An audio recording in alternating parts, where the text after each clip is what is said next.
Good morning, everyone, and welcome to a Thursday morning edition of the Moose Minute Project. Boy, December 19th. Where did this year go? Crazy how fast. So, unfortunately, I'm going into this holiday season without my mom. Her favorite time of year. She would have loved to know that there's a white coating on the ground, and she does know. She's looking over me. I know she is. She's part of my life every day. And I think about her often. A little white on the ground, so I'm dreaming of a white Christmas. May come true yet. We'll see. Never know. Wisconsin, it could be 50 tomorrow. I don't know. It's just crazy. But thank you for tuning into the Moose Minute. Are we really that different? Been thinking about this the last few days as I watch comments and things on Facebook and just how people act in general.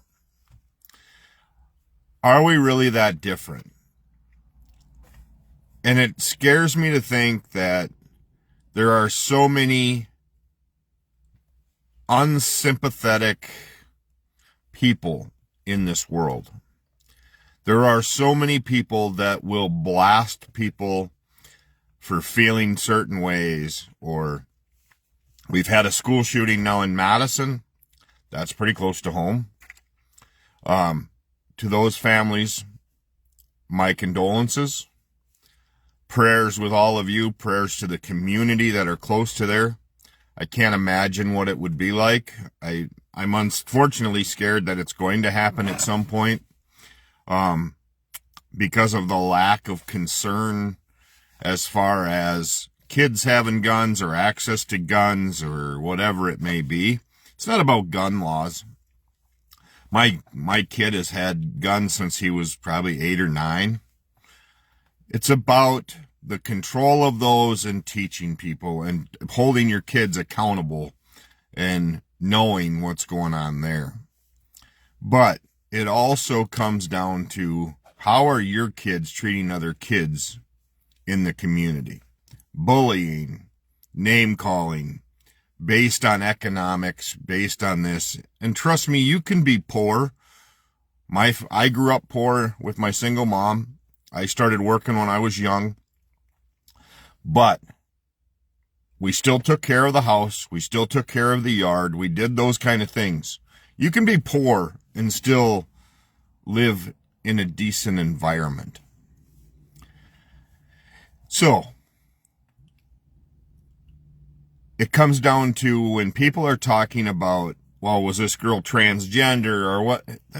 It doesn't freaking matter, okay? It doesn't matter if someone is bisexual, gay, doesn't matter.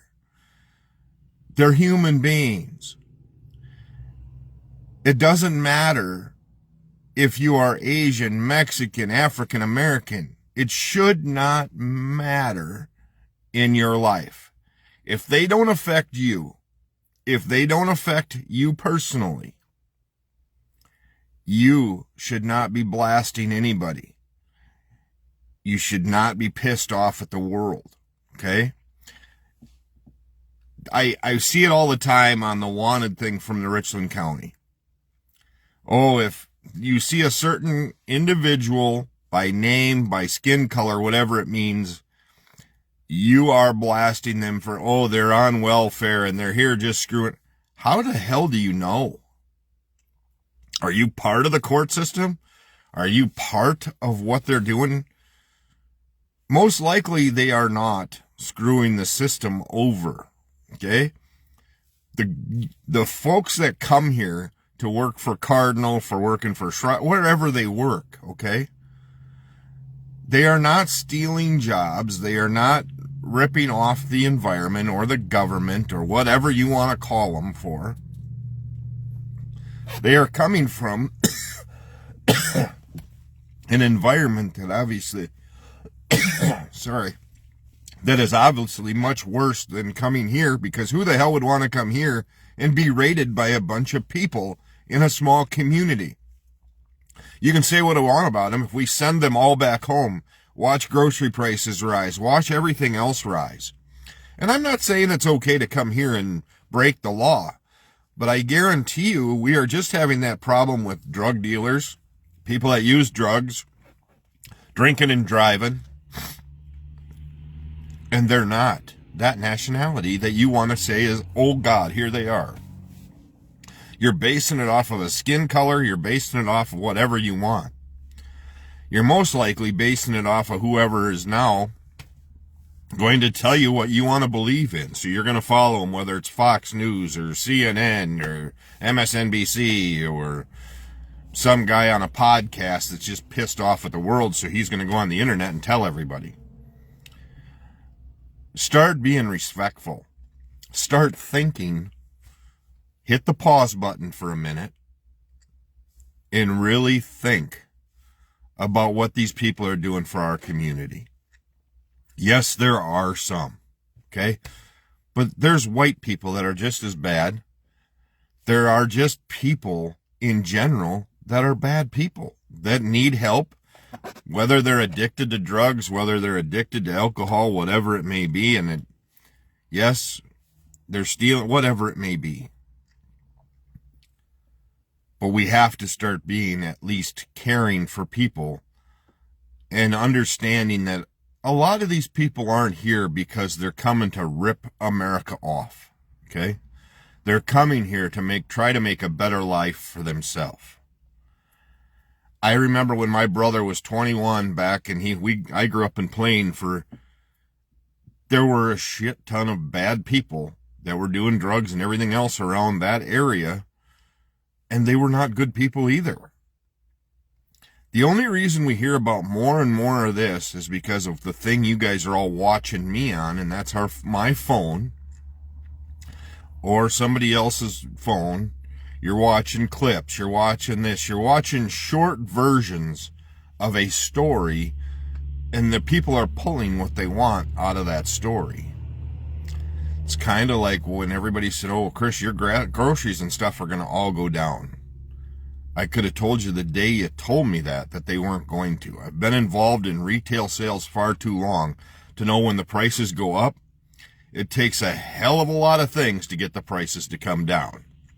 And groceries are going to be the one of them that are just not going to come down. Medications are not going to come down unless you get a bill passed where things are regulated, such as insulin, such as those kind of things. The rich are not going to say, oh, you know what? I think it's a good idea. We should just lower our profits for a while. They aren't going to do it. They're not wired that way. They're not ever going to do it. You don't have many bosses that are making a lot of money then just come up to you and randomly say, you know what? Thanks for all your hard work today. Here's $7,000. Instead, most likely, you have to threaten to quit. And then they say, oh, jeepers crepes, we can't have that happen, so how about a raise? Take care of the people around you. Take less concern unless people are invading your space. Yes, you can listen to all this, if you want to call them statistics, but do more investigation work into really what, and I don't know in my society, and maybe I'm dumb. Maybe I'm an idiot. I don't know. You could say that. But I don't know in my society when I see a Spanish person or what they call brown people now, which I guess I'm just big and white, and gray haired. You know, I've got Native American friends. I've got African American friends. I've got Spanish American. I got them all as friends. And I can't tell you, when I see one of them at Walmart, not my friends, but I see of a different race at Walmart, whether they're here legally or illegally. And my son works in the sheriff's department, and I don't know if he's arresting illegals or not. I'm taking it when I see driving after revocation, most likely they're not illegal because they have a driver's license. So when you see those kind of things on the the sheriff's wanted list that they send out just trying to get tips, they're not sending those out for comment. They're sending them out, hey, have you seen this person? The sheriff's department already knows what most people think of them as far as the people they're putting on the wanted list. However, it's kind of funny when there is a Caucasian lady on there that's been on there 15 times, they don't say, oh, what a worthless person, they're on welfare and everything else. It only happens when a guy named by chance, and I'll use a name of Pedro, because that happened the other day. Oh, he's here illegally, and so are 90% of the others. Pull your head out of your ass, okay? That's all I'm saying, is that there are people here trying to bust their ass, trying to make a living, and they are paying taxes. They're paying into Social Security and stuff that they'll never frickin' see. They're not on food stamps because they can't be. They're not on government share in the county because they can't be. Do your research. Do your research on what's really being spent. How about instead of worrying about that, you go to your local restaurant or you go to a local shop and you spend some money and help out your local people instead of bitching about somebody else? Or bless somebody's day by buying them something for the holiday. Or going to a local school and donating clothes, whatever you want. But no, you want to sit at home with your made up bullshit name with no job listed, no friends listed. You just want to be a frickin' troll and you want to piss on everybody's cereal in the morning. It's getting close to Christmas. It's damn time to change those attitudes of just being there for people like we need to be. We need to be those for those that are here. We need to start realizing what we can do and what we can do for others. And how can we make somebody else's life better? So obviously your life is miserable if you're sitting at home on your couch typing in hateful shit on the phone. So that's where I'm at. It's a beautiful day with white snow on the ground. Tomorrow is my last day of work for 12 days. My boss closes the store here. So I'm going to be off for 12 days. I'm going to try, I think, and I see a gentleman is watching, I think I'm going to try to go rent a ice castle up on Upper Red and go hit some walleyes. That's what I think I'm going to do for a few days. And maybe go do a little fishing up on the Great Rentals. I think it's Great Minnesota Rentals or something like that on Upper Red. I think I'm going to go try to hit some walleyes for a few days. Get out of the house. Go up and spend a few days in an ice castle trying to jig for walleyes. That's what I think I'm going to do. Because I am tired of people berating others and doing those. I want to thank one of my good friends, John Woodrow. He wrote an article in the Aiken Independent Age, the town where I grew up in and where my mom raised me till I was, mom raised me till I was 18, I guess. So I'll say 18. I grew up in the Aiken area there. I left in 2005. So it'll be 20 years since I've been to Aiken or lived there. He wrote an article about my bowling event. It was a great article, surprised the hell out of me. I wasn't expecting it.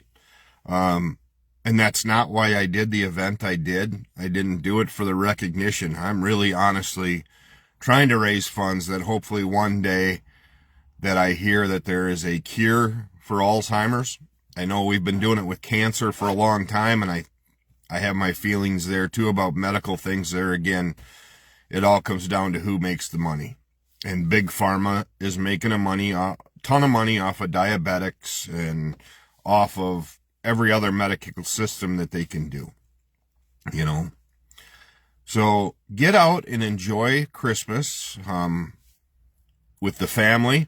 I've got the grandbabies to spoil. I noticed the one spare room. Anybody else married that's watching this, the husbands all of a sudden open a spare room up and there is a whole bunch of presents and boxes and Amazon boxes and envelopes, and you wonder where it all came from. Well, I know a guy delivered it or somebody did, and I don't think any of it's for me. At least I know none of the clothes that are on that bed are going to fit me, because definitely not. And I don't think the Legos are for me. But as a grandpa, I get to play with those. That's the cool part. So, with that said, thank you for tuning in. I appreciate everybody that tunes into the Moose Minute Project. Like I said, when I always do this project, it's for my mom in memory of her. We lost her in August to Alzheimer's. I'm battling that. I've got room in my bowling tournament yet in November of 2025. So I've got one team spot available. That's all I've got left already for 2025. I am taking sponsors. I will share on my Facebook page a link if you want to donate to my mom's Alzheimer's page. I'll share that link where you can donate money to that. That would be greatly appreciated as well. Was told that the amount should be posted today on the Alzheimer's link for Marcy's Strikeout Alzheimer's. The second annual, like I said, November of 2025, November 8th. So looking forward to that. Eating sugar-free cough drops like no tomorrow with the weather change and everything else. But for all of you that are in the volunteer world of firefighting, EMS, everything else, thank you all so much for what you guys do. For the guys that are putting on the badge every day and going to work, thank you for your services there. For our military men and women that have served and are serving, thank you. So I have the privilege to do this. I have a privilege to go on a rant if I want, and it's mine. You can shut me off at any time. My wife wishes she could do that quite often, but we're all good. But take the time to bless somebody. If you can bless a family, great. Take your time to do that. And especially with it coming into the holiday season, there's a lot of people going through battles that are missing family members and doing all that stuff that nobody even knows about. So I appreciate you all tuning in. I'm going to go in and work and try to sell something. So that's what I love to do. Have a great day. We will talk tomorrow morning on another edition of the Moose Minute Project.